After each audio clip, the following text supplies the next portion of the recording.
Every flight has a patch. Even the agency has a patch. Here's our flight patch, our cake. We haven't eaten that yet. And we're suiting up in the suit room in the crew quarters at KSC. There's me, of course, and our pilot, Mark Polanski. Doesn't know what it's going to be like, but he knows it's going to be good. Tom Jones, very relaxed. Beamer, I guess he's relaxed. He's not saying much. And finally, Marcia getting all prepared for her trip to orbit.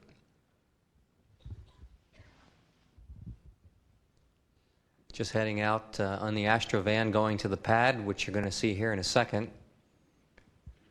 I don't know what you could say about sitting on top of a rocket all loaded up and ready to go. It was pretty exciting. And 6 seconds before launch, the solids light. And, excuse me, yeah, not the solids, I hope. Then the solids light. Yeah, that's why I'm the pilot and he's the commander. Water going down, we clear the tower, and about now I'm starting to wake up. It was just tremendous going uphill. Can't tell you, it's hard to describe the feeling of acceleration as you throttle up, you're rolling, you just feel all of that power as you're heading uphill. This is kind of the view I think the folks saw down there as the moon's coming up over there on the left in the glow, and I don't think that this video probably comes close to doing it justice, and it looks pretty fantastic. See the shock waves coming off, and watch the SRBs come off, which makes everybody happy.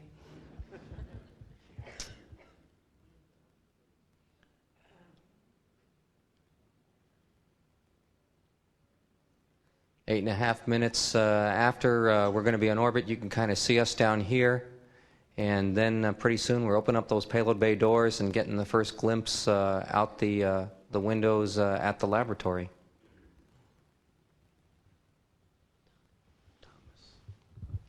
Well, we got right to work on stowing all of our equipment. Marcia unstows her hair. And we're ready for the rendezvous.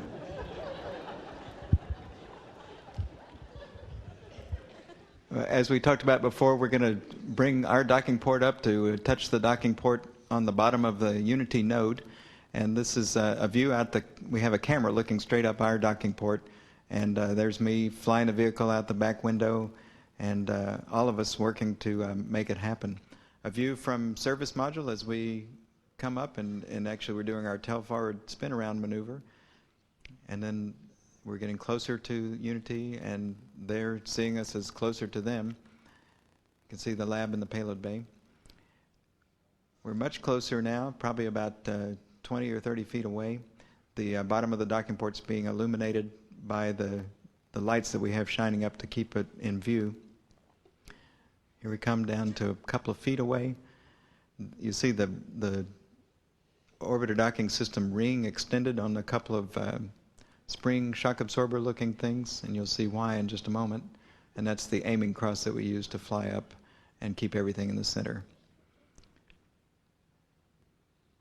Actually, there's quite a bit of forgiveness in this. You're allowed about 3 inches and 3 degrees of error as you come together.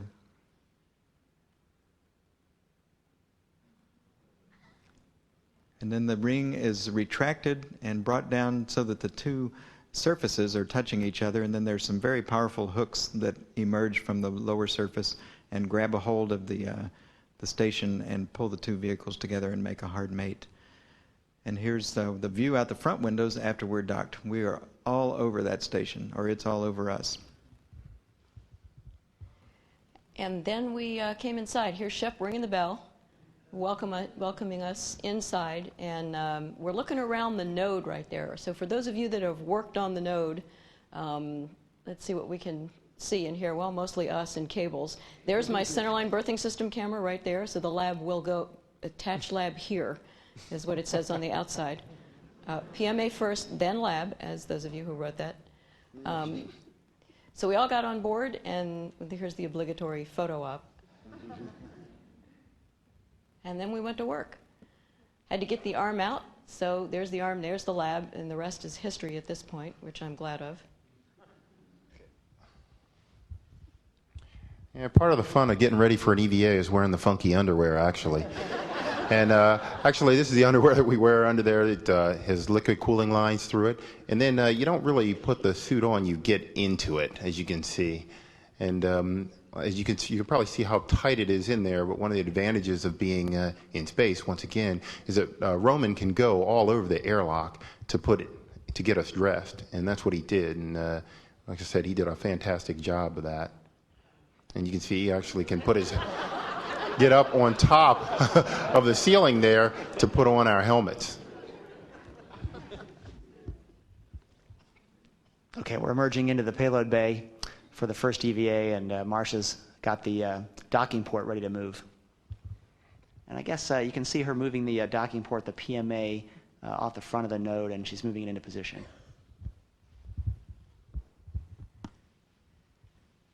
The part of the Z1 truss where the PMA was going to go, here's Tom out here going, Mom back, and here's the PMA on the end of the arm.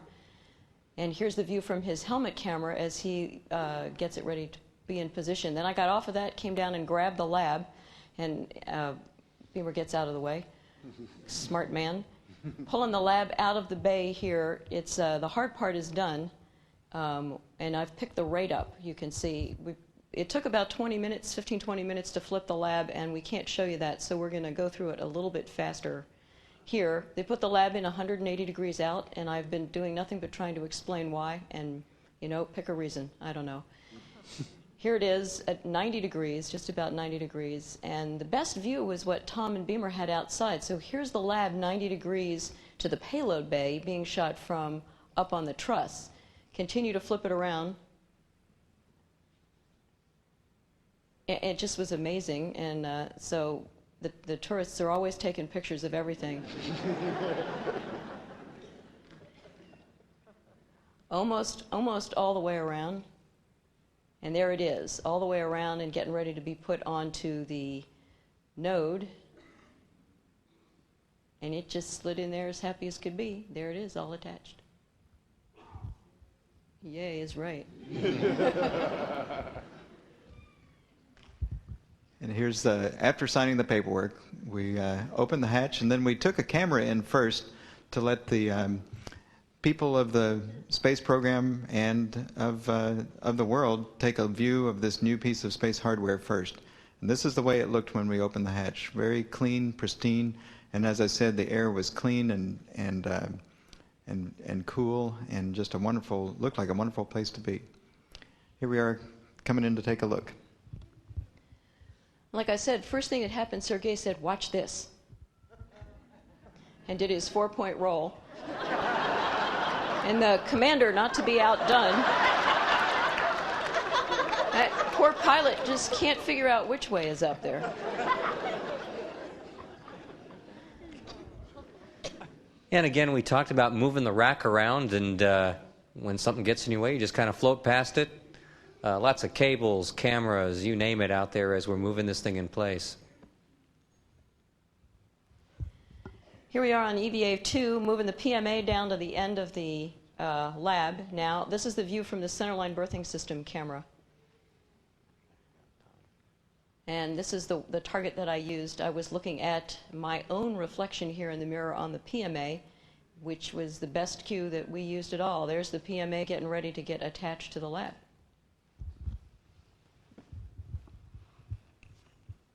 Once the PMA was attached to the front of the lab, I got to work on the arm. Marcia had given me a good place to step into it, and here we are removing the PDGF, the grapple fixture, from the orbiter sidewall. And then I was able to pull that away and then take the ride up to the lab to the installation point. And then Bob met me there, and with our two pistol grip tools, we were able to bolt it into place and install all the wiring that would get it ready for serving as the base of the station robotic arm. So we're finishing up that task right here. Then, as Bob mentioned, we got the window shutter installed. That was his job. And here he is opening the shutter for the first time. And there's a blanket that protects the window during launch. And so the two of us peeled back that coating and looked inside Destiny from outside. What a moment this was for us to look. Here comes Sergei. And the whole crew was in there, and they were able to come over and say hello. They also asked us to come back in about 20 minutes. It was dark outside, so we just have our floodlights illuminating it. But when the sun came up, Bob came back over for another photo op. That's his gold visor. And in it, you see reflected the window of Destiny.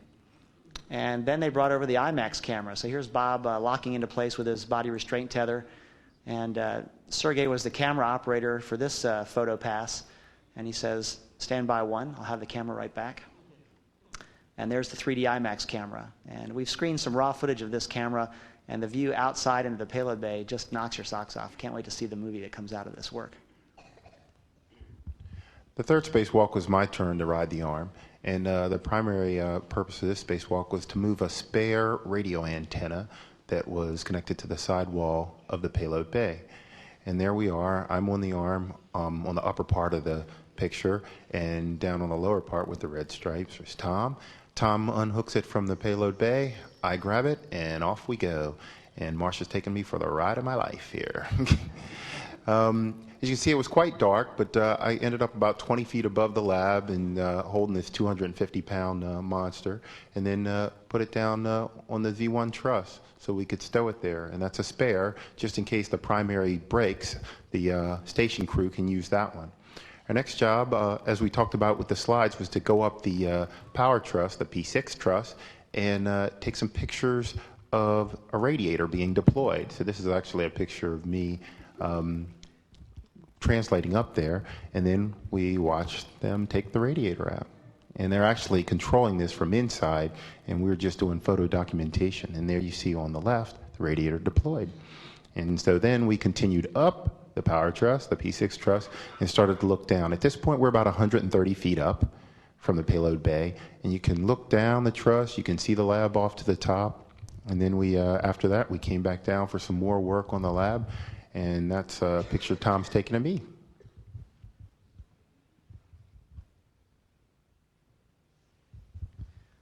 Well, we already saw a slide of exercise, so here it is in motion. And I think we talked about how you get a lower body workout, but we haven't talked about how you work out your abs.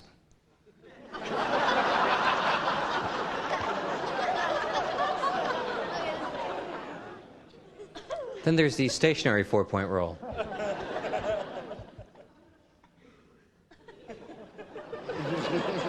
That's been cut. We're going to take a tour of the station now as it was when we left it. We're leaving the service module. There's their central posts section with all their control. We're coming into the section that connects the service module to the FGB. This is a hatch right here with a cover on it. This is the FGB, this cargo stowage module right here. Behind all of these panels, our things are stowed. Sometimes they're out in the aisleways here. Right here is where Yuri was sleeping on the wall. There are handrails everywhere. This was actually a pretty clean module. You stowage guys, look at this. It's the way it needs to be. This is the way they move their air back and forth between the different modules here. This is the section that now connects the FGB to the node. Here's the PMA that we're coming through here. This was the hardest turn to make. You get up ahead of steam and you'd smack right into the top of that. They had one of their spacesuits stowed right here. Now we are in the node. This is the lab, which we have seen before. And so we'll just take a turn here and down through this PMA, which was our front door. There is the hatch to that. We're now in our airlock. We are moving air back and forth between the shuttle and the station. Here's the hatch. Here's one of the EVA suits. Another 90-degree turn here through the airlock, and we're in the middeck.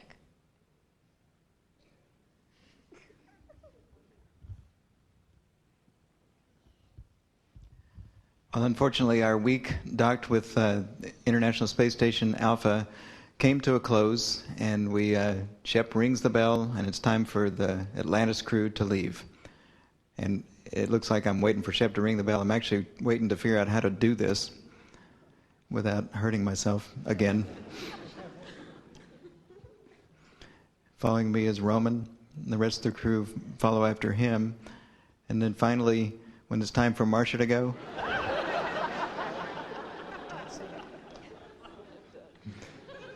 and I think this crew was sad to see us go. There was another crew coming up in 3 or 4 weeks, but they don't get a lot of company up there.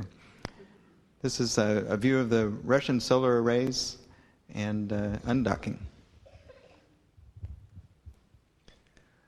As we back away here, you could see the station looking like it's moving, when in fact we're the ones that are leaving it.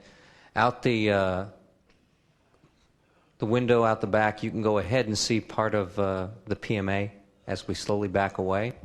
For the Rendezvous guys that are here, it was a tremendous honor to get to do this, and it flew fantastically. It was really great. Up here you could see what was a laser, that we had a handheld laser to go ahead and get distance and range. You could see the laboratory that is now in place, and you could see the window, and that was the window shutter that's behind there, and those guys were looking out at us as we backed away, and that's where we used to be docked. A great view taken from the station as we fire some of our RCS reaction control system jets, maintaining attitude as we back away. You really can feel those things as they pulse. We slowly backed away to 450 feet. And here are some views. As you could see, we talked about those gold arrays up on top of P6 as we slowly maneuvered in a half a lap around the station, taking a look at our handiwork. And it was really quite the thrill to get to do that. Although every once in a while I had to ask for some help because everybody was blocking my view through the window taking pictures. Great shot as we came over South America and the Andes here.